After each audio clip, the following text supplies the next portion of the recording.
Hola, ¿cómo están? Queridos y queridas estudiantes y colegas. Las saludo y los saludo cordialmente. Espero que estén todos muy bien en sus casas y bueno, que dentro de lo posible tengamos todos, ¿verdad? Un buen fin de año académico, un buen fin de año 2020 y que el próximo pueda ser mejor.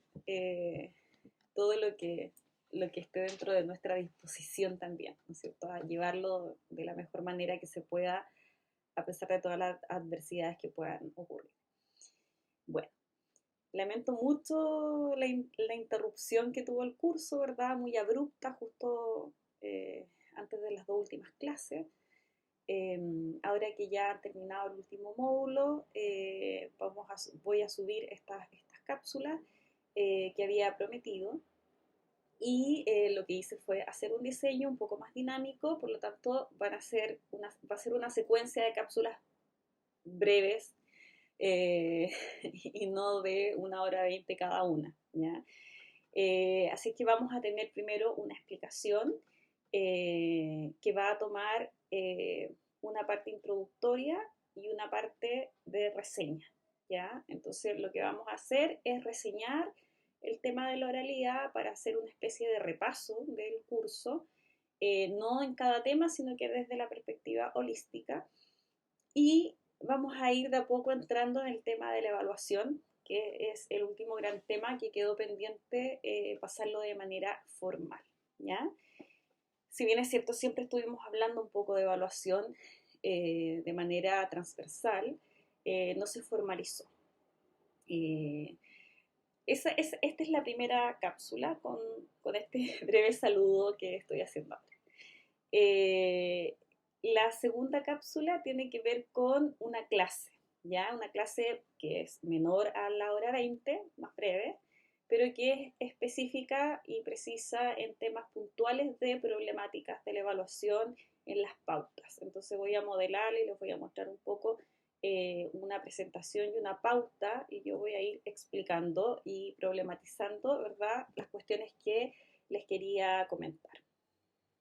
Y por último va a haber una cápsula de audio solamente que tiene que ver con citas de oralidad, como saber un poco quién dice todo esto, aparte de quién les habla y a quién citamos siempre. Entonces voy a tomar unas lecturas de dos libros que salieron hace muy poco.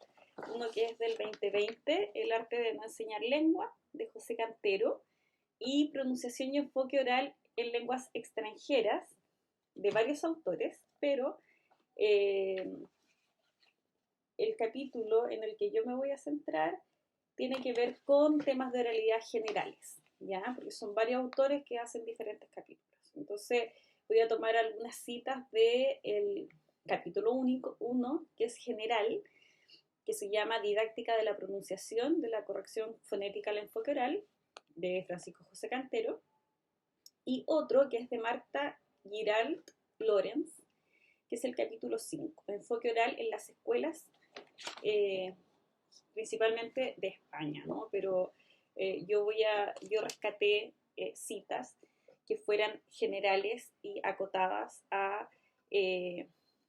validar un poco la problemática que hay de la enseñanza oral, ya sea de la lengua materna o de lenguas o de segundas lenguas en contextos escolares. Ahora, ¿por qué lo quiero tomar igual? Porque muchos de ustedes podrán tener la experiencia o pueden tener la experiencia más adelante de tener alumnos, estudiantes en sus colegios extranjeros, principalmente estudiantes que tengan como primera lengua una lengua que no sea el español. Por lo tanto, no es lo mismo trabajar la oralidad, ¿verdad?, de la lengua que es tu lengua nativa, con estudiantes que también la tienen, que con otros que en el fondo van a tener una primera lengua y es con la lengua que mejor se van a llevar en el plano oral y auditivo, ¿ya? Entonces, por eso creo que también este enfoque de segundas lenguas nos ayuda un poco a entender la naturaleza del lenguaje, ¿ya? Y la oralidad, como veíamos antes en el curso, tiene bastante de eso, ¿ya? Entonces, vamos a hacer primero una reflexión general en torno a enseñar a planificar discursos orales.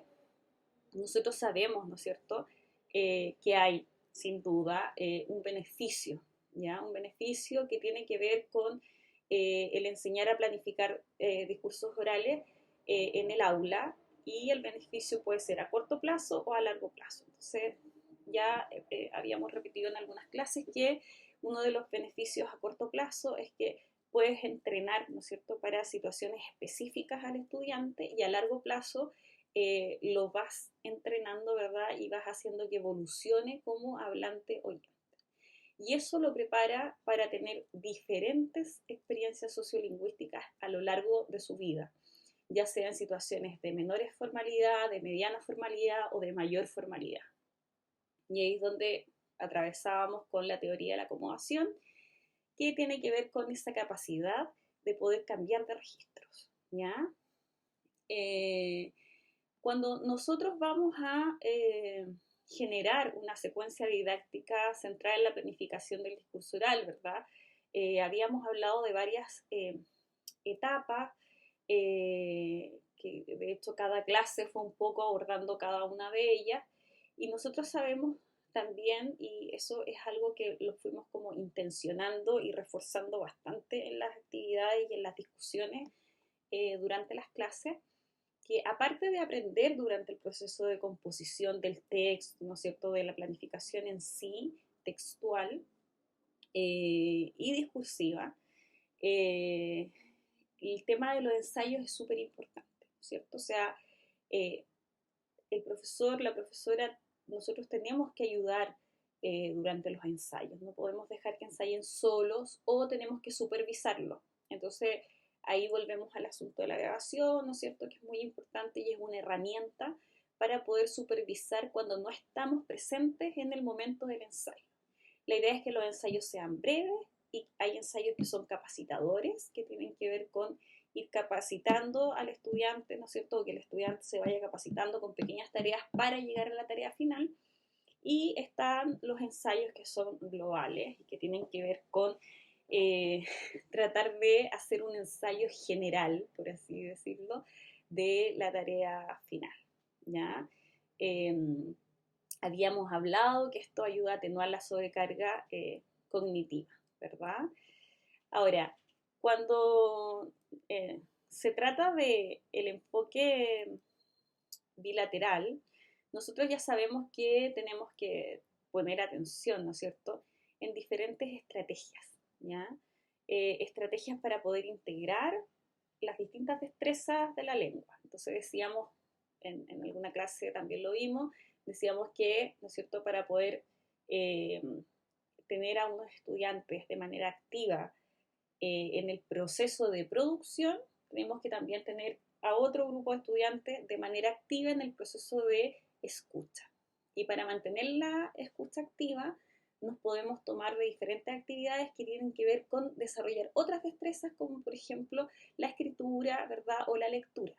Entonces, en el fondo, todas las destrezas se cruzan en el momento de una performance oral, porque no hay oralidad, no hay producción de la oralidad en una audiencia que no tenga recepción, ¿verdad?, que no tenga el aspecto perceptual, tanto de la audición totalmente clara, ¿no es cierto?, de lo que se dice, como quien dice una lectura fluida de un texto, es la escucha desde la perspectiva auditiva, que yo tenga una fluidez y una claridad de oído.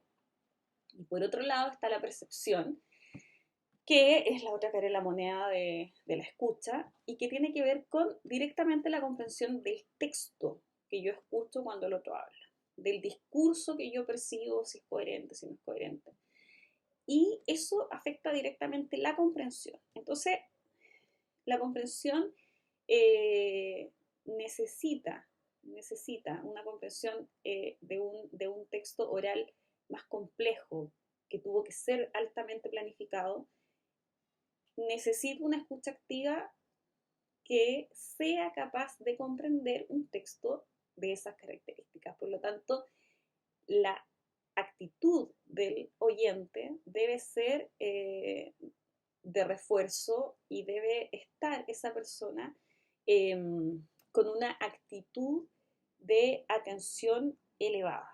Entonces uno más o menos sabe cuándo puede lidiar con diferentes escuchas, como que alguien te está preguntando algo, ¿verdad? Tú estás escuchando a lo mejor una noticia y te llaman por teléfono y uno sigue con lo que dice ahí y no detiene el audio.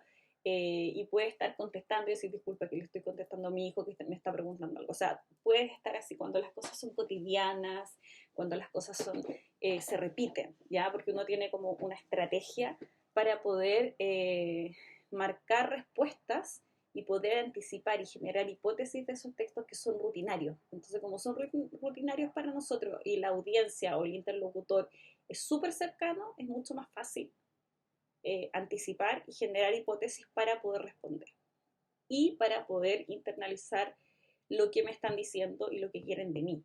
¿Ya? Entonces, es una especie de interlocución y de interacción funcional.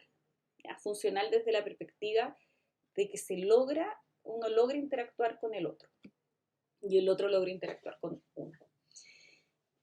En cambio, en un texto que está planificado en situación oral y sobre todo, o sea, perdón, en situación más formal, oral más formal, y sobre todo en contexto académico, cuando la complejidad del tema es alto y cuando los interlocutores o la audiencia no necesariamente son especialistas en ese tema, que a todos nos pueden tocar temas que nosotros no manejamos bien o conocemos menos o directamente no sabemos nada de esos temas más que la superficie, vamos a tener una escucha activa más intencionada, ¿ya?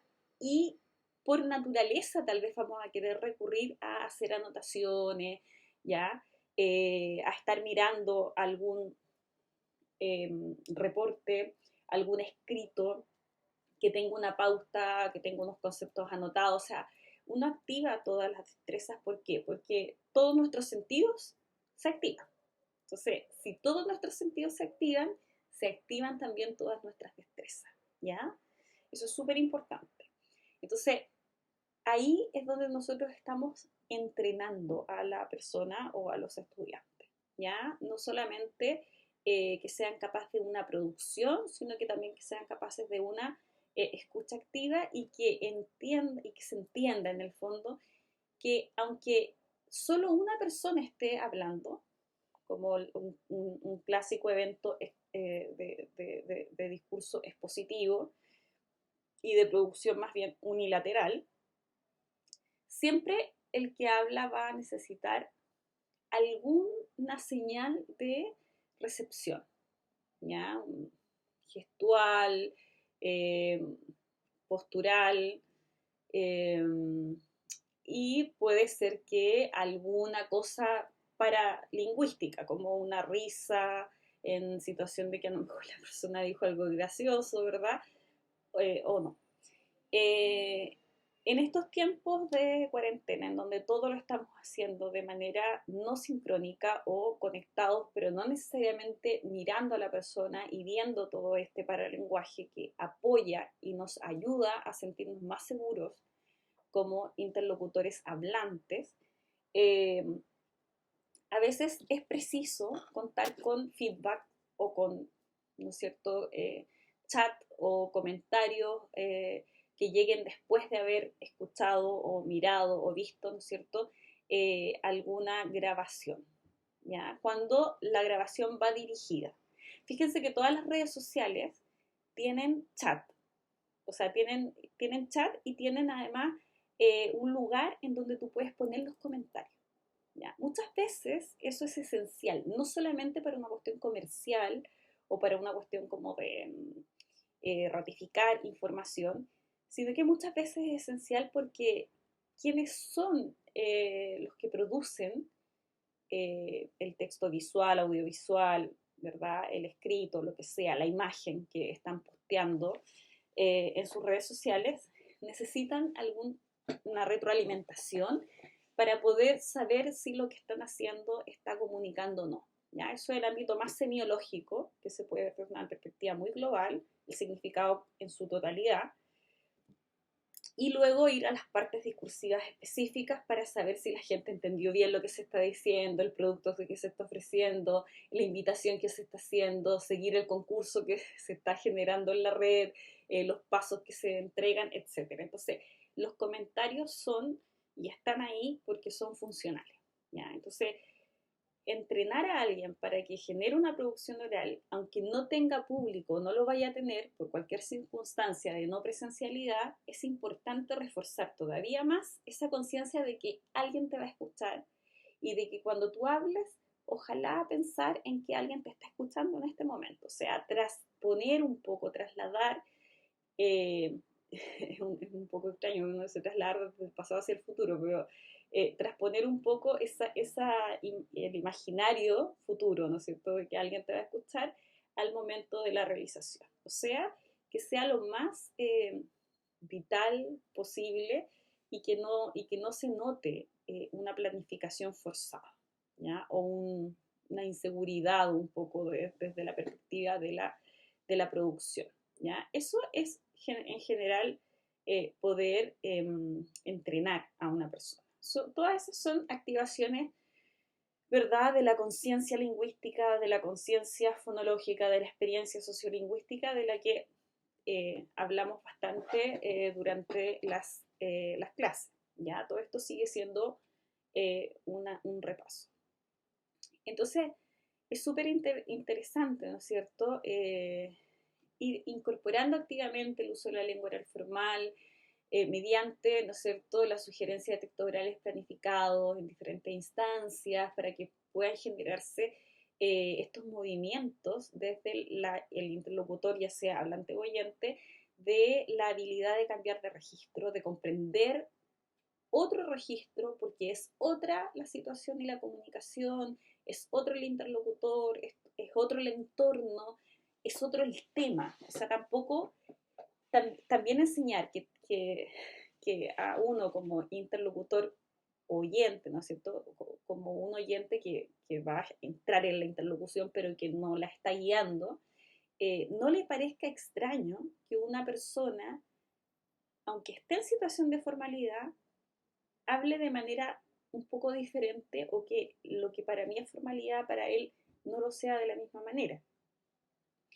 Porque tal vez es otro el tema, es otra la ocupación o el área que está comunicando, y cada tema, cada área, como lo vimos, ¿no es cierto?, requiere de un tipo de comunicación y de lenguaje, que en el fondo ahí se cruza registro y estilo, que lo vimos mucho, diferente, ¿ya? Entonces es lo más normal.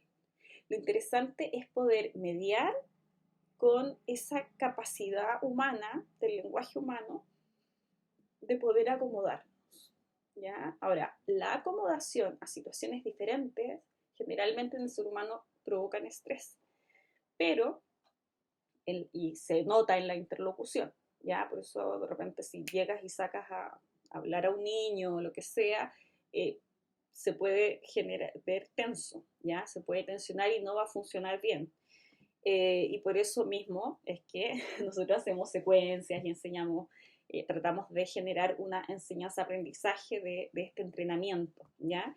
También en alguna ocasión les dije, ¿verdad?, que es muy importante entender que una vez que los estudiantes son conscientes de qué es lo que están haciendo con ese entrenamiento y qué es lo que queremos nosotros hacer con ellos con ese entrenamiento y logran incorporar en abstracto una teoría, ¿no es cierto?, un conocimiento acerca de todas esas experiencias de actividades de oralidad que uno puede hacer en el aula, ahí es cuando a través de la experiencia y a través de la actividad o de la tarea, esa práctica se transforma en conocimiento. Y entonces se van guardando y se van asentando conocimientos de las prácticas orales, conocimientos de las prácticas de escucha, de las prácticas de interacción en el fondo, y se logra la enseñanza-aprendizaje de la oralidad, ¿ya?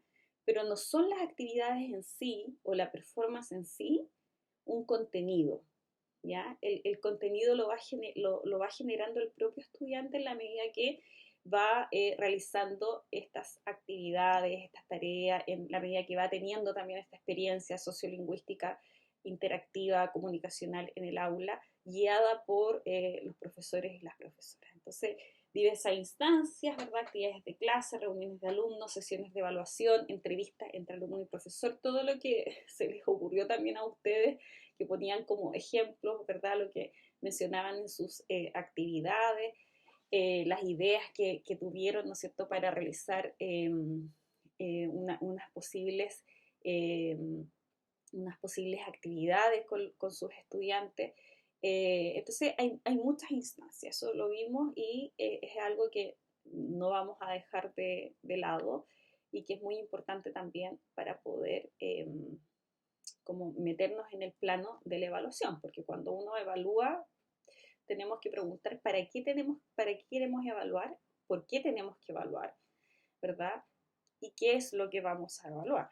Entonces nosotros podemos hacer evaluación del proceso, de cómo se van generando la evolución para llegar a la tarea final, o podemos tener además una evaluación final de la performance en sí. Entonces son dos cuestiones distintas, ¿ya?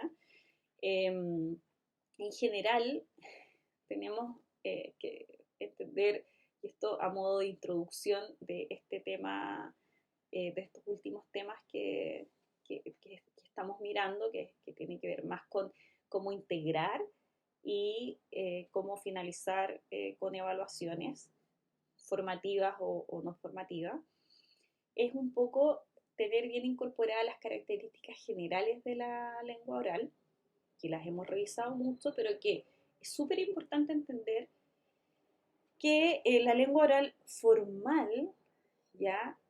Eh, tiene un carácter no universal, ¿ya? Y por eso es que se trata de formalizar en el colegio. No universal tiene que ver con que el lenguaje o la lengua oral, no vamos a decir no formal, porque ya hicimos en una clase esa discusión, ¿verdad? Pero la lengua oral coloquial, cotidiana, rutinaria, ¿verdad? Eh, tiene unos universales que se extienden a todas las lenguas del mundo, ¿ya? Aunque son muy diferentes porque están llenas de modismos de cada uno de los lugares en donde se pueda hablar cada una de esas lenguas, eh, tiene que ver con una ritualidad, con lo que se hace cada día, con que conoces bien a los interlocutores, etc. Entonces se puede generalizar más, ¿ya? En cambio, cuando hablamos de la lengua oral formal, la formalidad es muy difícil de delimitar. ¿Cuándo empieza a ser algo formal? ¿Cuándo empieza a ser estrictamente formal? ¿Qué es lo más formal de lo formal en oralidad? Y eso tú te lo preguntas en cada lengua y en cada lengua se lo pregunta a cada cultura que habla esa lengua. Por lo tanto, es muy difícil, ¿ya? Poder generar como una lista de usos o de registros, ¿no es cierto?, de alta formalidad. Y por otro lado, es difícil también que una persona por naturaleza humana se acomode si no tiene la experiencia de cada uno de esos sociocontextos, ¿ya? Eh, y está no solo el contexto, está lo sociocontextual, lo sociosituacional, ¿ya? Lo sociocultural. Entonces, lo que nosotros tenemos que hacer en el fondo es tratar de formalizar unas pautas generales de cómo prepararnos para una situación así, de poder valorar, ¿no es cierto?, de qué cosas tener que valorar en el momento de la interacción formal y por qué es necesario prepararla, ¿ya? Muchos lingüistas y fonetistas les cae muy mal el término planificado, ¿ya? Porque desde la perspectiva de la lingüística cognitiva, todo tipo de habla tiene un grado de planificación, ¿ya? En la didáctica se entiende que, o desde la perspectiva didáctica se entiende que si nosotros estamos hablando de una lengua oral formal, va a necesitar una mayor conciencia en la planificación, y la planificación puede llegar a ser tan compleja que no basta con pensarla y retenerla solo en tu mente sin dejar un registro de esa planificación, ¿ya? Porque generalmente vas a necesitar un tiempo mayor antes de la planificación, porque vas a tener que valorar con qué interlocutores vas a, ante qué interlocutores vas a exponer, o con qué interlocutores vas a hablar, o qué interlocutores son los que te van a entrevistar o te van a hacer las preguntas, en qué situación y contexto, ¿verdad? ¿Para qué? ¿Por qué? ¿Cuál es el tema? Entonces, todo eso es muy importante informarlo y conversarlo con los estudiantes. ¿Qué tienen en su repertorio sociolingüístico, ¿verdad? ¿Qué tienen pensado desde su repertorio sociolingüístico? Entonces, te pueden decir muchas ideas, como las que hemos dado, entrevistas, un cierto debate, lo que sea, y de pronto pueden imaginarse ciertos interlocutores, ciertas situaciones, cierto contexto, porque han tenido la experiencia, o la han vivido, o la han visto, o la han escuchado por televisión, por radio, en vivo, lo que sea, o pueden y podrán no tener otras. ¿Ya? Entonces, en la medida que eso se comunica y se socializa en el aula, que diferentes grupos lo discutan y lo puedan decir, van apareciendo más experiencias sociolingüísticas y van conociendo otros repertorios y otras ideas, ¿no es cierto?, de hacer comunicación que tal vez no están en su visión en ese momento, porque no han tenido la experiencia, porque no lo han visto, porque no lo han escuchado, porque no se han topado con una situación o con un tema así, o con un interlocutor así, o con una situación que no alcanzan a imaginar por la edad también, por ejemplo, si son escolares todavía no se topan con un montón de situaciones comunicacionales que uno sabe como adulto que se van a topar con esa, entonces uno los quiere preparar para eso. Pero primero hay que ver de manera muy reflexiva y autoconsciente qué es lo que ellos, cuál es la experiencia que ellos tienen incorporada, ¿ya? Entonces eso es súper importante. Entonces, lo que nosotros vamos a tratar de internalizar no es solamente una evaluación para una comunicación relativamente unidireccional. Generalmente se dice que, por ejemplo, en uno de los textos de Castelá, en 2005, se afirma, ¿no es cierto?, que generalmente este tipo de comunicación es relativamente unidireccional. ¿Ya? Últimamente se entiende que no es necesariamente así. ¿Por qué? Porque la práctica pedagógica también ha abierto el entrenamiento de la oralidad a otras situaciones y contextos, no solamente a lo expositivo, a lo descriptivo, a que se paren adelante y expongan algo, sino que cada vez a incentivar más la acción conjunta, la participación en comunidad de forma oral. ¿Ya? Entonces, justo ahora también que en los nuevos planes y programas del Ministerio viene incorporado el tema de poder tener prácticas asociadas a la comunicación en comunidad, es súper importante que eso se pueda hacer, ¿no es cierto? Como la formación cívica del individuo también pasa porque el sujeto se sienta como sujeto cívico y entonces quiera participar en este tipo de actividades políticas, ¿no es cierto?, de discusión que tienen que ver más con el acontecimiento sociopolítico de la comunidad. Así es que vamos a pensar también en unas evaluaciones un poco más complejas de las pautas que generalmente se presentan en los textos escolares o que propone el ministerio. Y en la próxima cápsula yo les voy a comunicar un análisis de una pauta, ¿ya? Para que ustedes vean la complejidad. Ahora, no es una pauta así como no es una pauta para un instrumento de evaluación específico, sino que es un repertorio de pauta para desde ahí extraer diferentes tipos de pauta, que era algo que en algún momento lo dije que era lo que precisamente íbamos a hacer en una de las últimas clases, ¿ya? Ahora, más allá de lo que nosotros podamos hacer en una evaluación, para introducir un poquitito antes de la otra cápsula, entender que hay unos principios generales que ustedes ya manejan y conocen porque los practican en sus aulas, ¿verdad? Y tienen experiencia ya en eso, que tiene que ver con evaluar esta lengua oral planificada, ¿ya? Eh, ¿Qué entendemos por planificación? ¿De qué manera está planificada? Siempre es una planificación a conciencia, con tiempo, progresiva. Eso lo hemos discutido antes, ¿verdad? Y son cuestiones que uno sabe que tienen que cada vez mejorarse y ojalá desde una perspectiva de la temporalidad. O sea, sabemos que nosotros tratamos de hacerlo en el aula, pero muchas veces el currículum, los tiempos curriculares no dan muchas veces para poder generar o darle espacio a este proceso.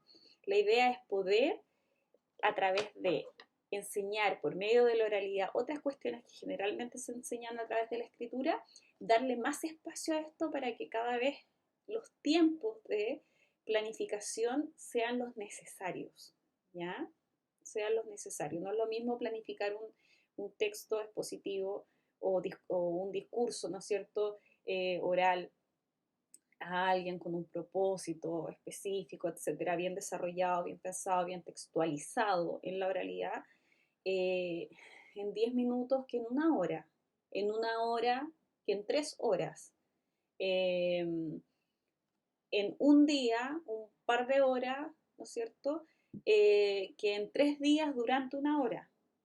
Entonces, uno va madurando esos procesos, va releyendo los esquemas que ya hizo, se puede grabar, se puede escuchar como realmente hay un tiempo.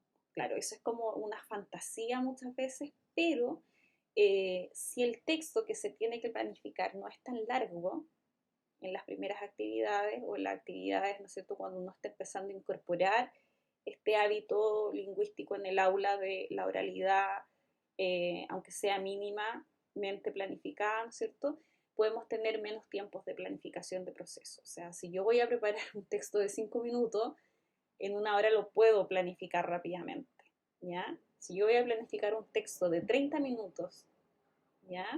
No lo voy a poder planificar bien, ni voy a tener un proceso de planificación en una hora.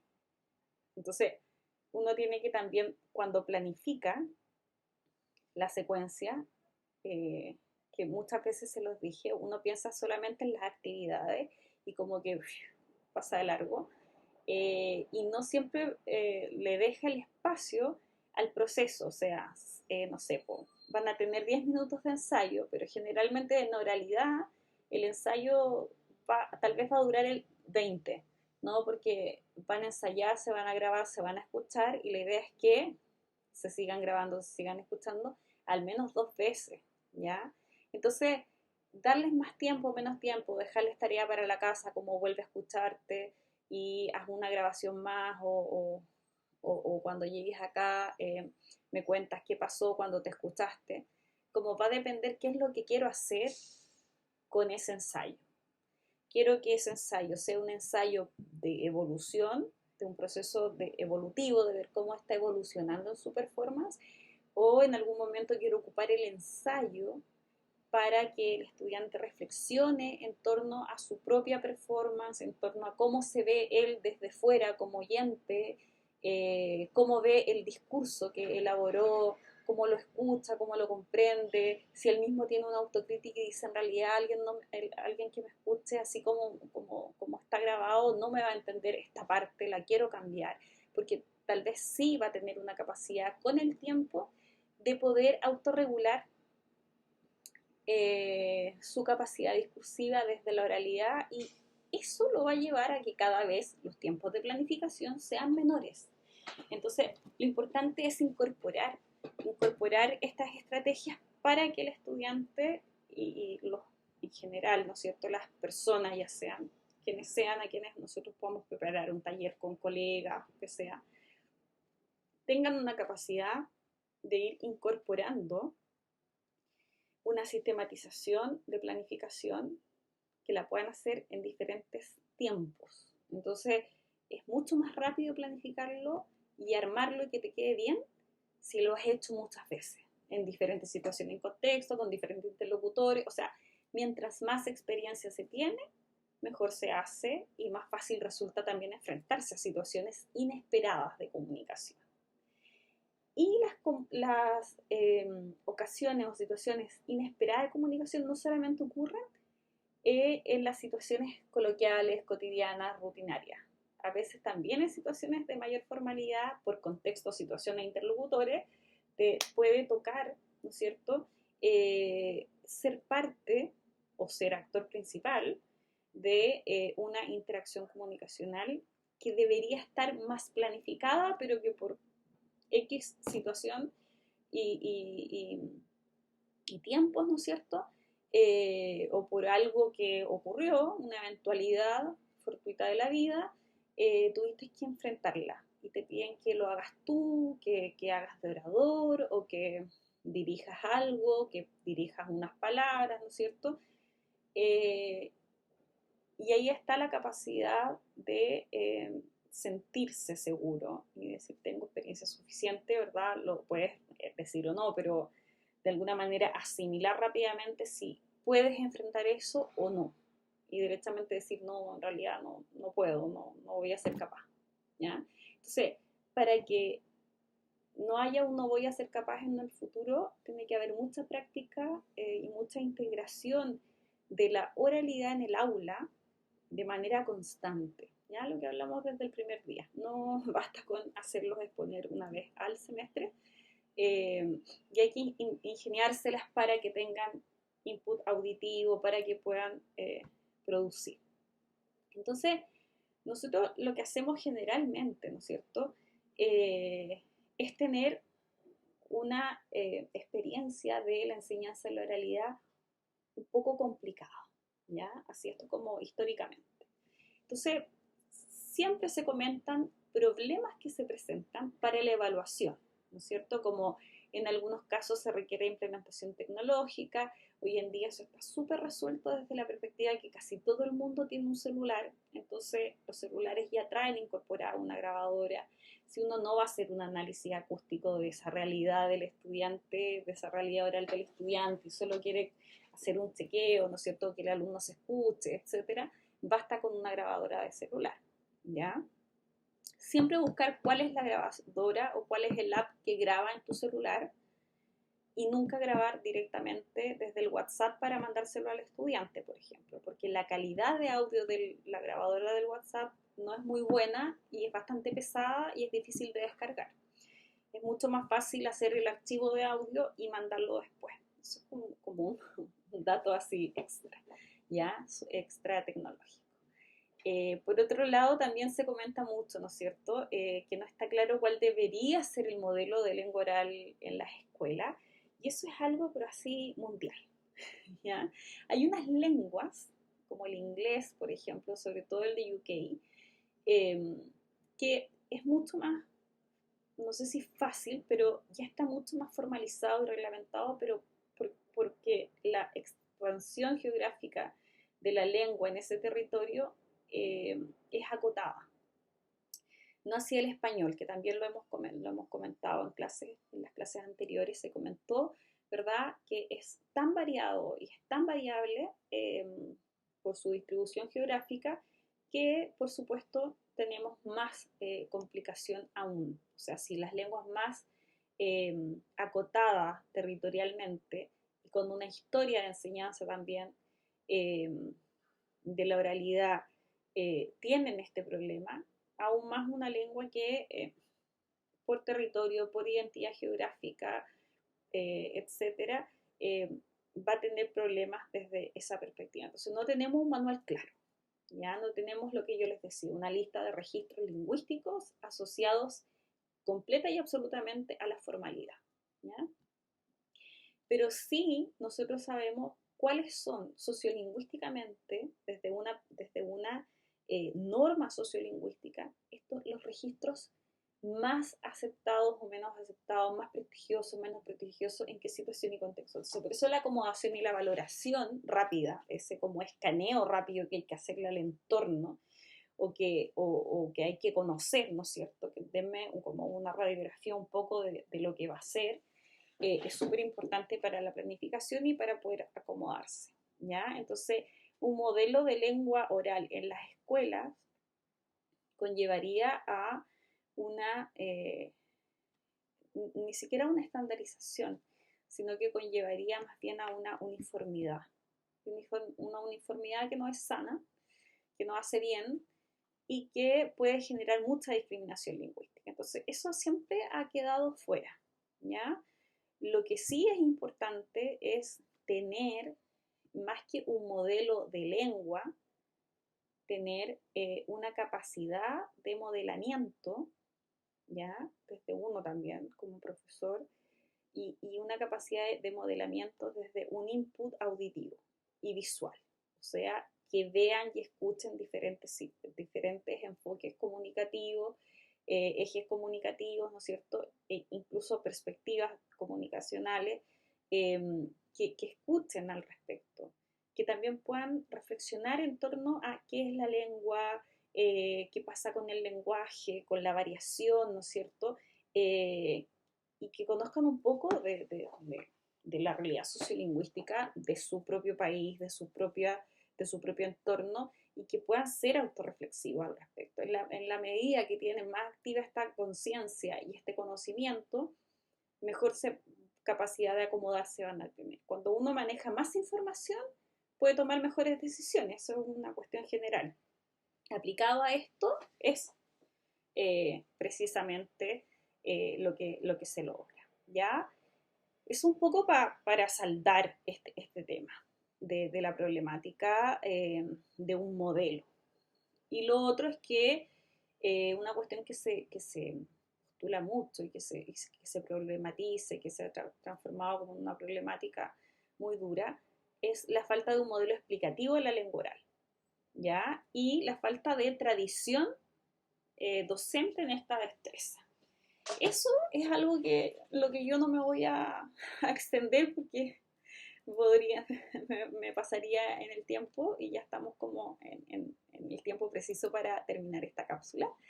Eh, pero lo sabemos, lo hemos comentado, ustedes lo saben, me lo dijeron, ¿no es cierto? Lo escribimos en los chats, como ya hemos repasado un montón esto, que es precisamente que es la destreza más descuidada y por lo tanto al estar descuidada se hace problemática su enseñanza. Y por otro lado, la oralidad en sí está poco trabajada. Ya está poco trabajada el modelo explicativo de la lengua oral. Mientras más conocimiento, mientras mejor podamos entender esta destreza, más fácil se nos va a hacer enseñarla.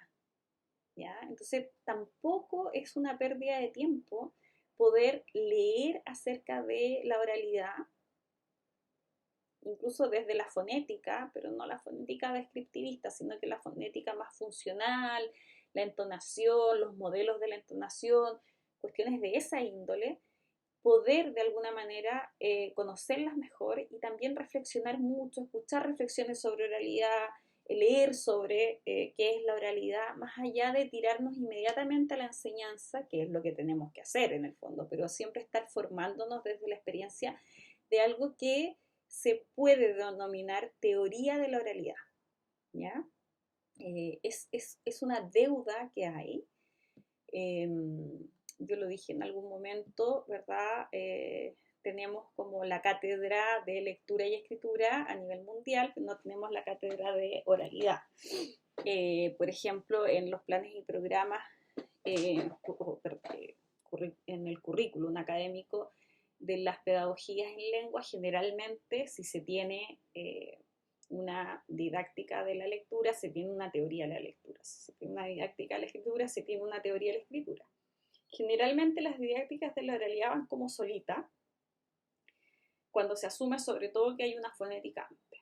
Pero una fonética y fonología que se pasa para una licenciatura, un curso de pregrado, no es lo mismo que una persona especialista en el área pueda entregarte una teoría de la oralidad, que es lo que debería ir antes de ponerse a estudiar la didáctica de la oralidad. Y por eso cuando uno estudia didáctica de la oralidad, siente que le falta algo. Muchas veces falta la teoría de la oralidad, que no es necesariamente el curso de fonética que nos dieron en el pregrado.